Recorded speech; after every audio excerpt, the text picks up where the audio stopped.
உங்கள் சத்யாவில் குளு குளு ஏசி ஆஃபர். சென்னை பரந்தூர் விமான நிலைய திட்டத்தில் புதிய திருப்பம். மாற்று இடம் தேடும் தமிழக வெற்றிக் கழக அரசு. பின்னணி என்ன?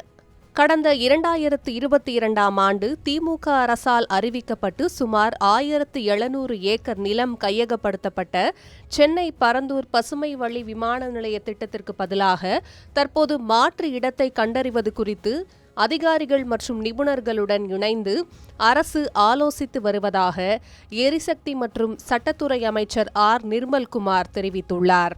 நீர்நிலைகளையும் விளைநிலங்களையும் பாதுகாக்கும் நோக்கில் இத்திட்டத்தை மாற்றுவது குறித்து முதலமைச்சருடன் ஆலோசித்து முறைப்படி அறிவிப்பு வெளியிடப்படும் என்று குறிப்பிட்டுள்ள நிலையில் தற்போதைய அரசு இத்திட்டத்தை கைவிடக்கூடும் என்றும், ஆனால் வளர்ச்சிக்கு தடையின்றி மாற்று வழிகளை ஆராய்வதே தங்களின் நோக்கம் என்றும் அமைச்சர் தெளிவுபடுத்தியுள்ளார்.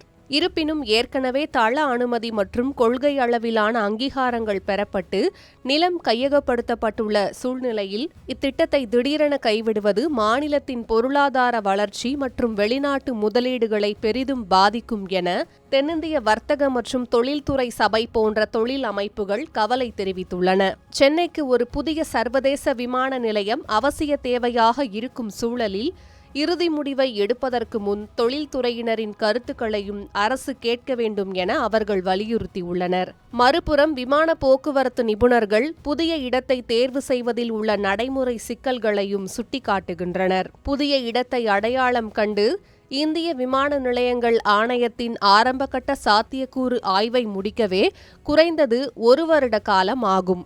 அதனைத் தொடர்ந்து தள அனுமதி, கொள்கை அளவிலான ஒப்புதல் மற்றும் நிலம் கையகப்படுத்தி கட்டுமான பணிகளை முடித்து விமான நிலையத்தை செயல்பாட்டுக்கு கொண்டுவர குறைந்தது 5 முதல் 6 ஆண்டுகள் வரை ஆகலாம். மேலும் காற்றின் திசை மற்றும் விமான பாதை போன்ற தொழில்நுட்ப காரணிகளால் புதிய இடத்திலும் இதேபோன்ற சவால்கள் எழ வாய்ப்புள்ளதாக கூறப்படுகிறது.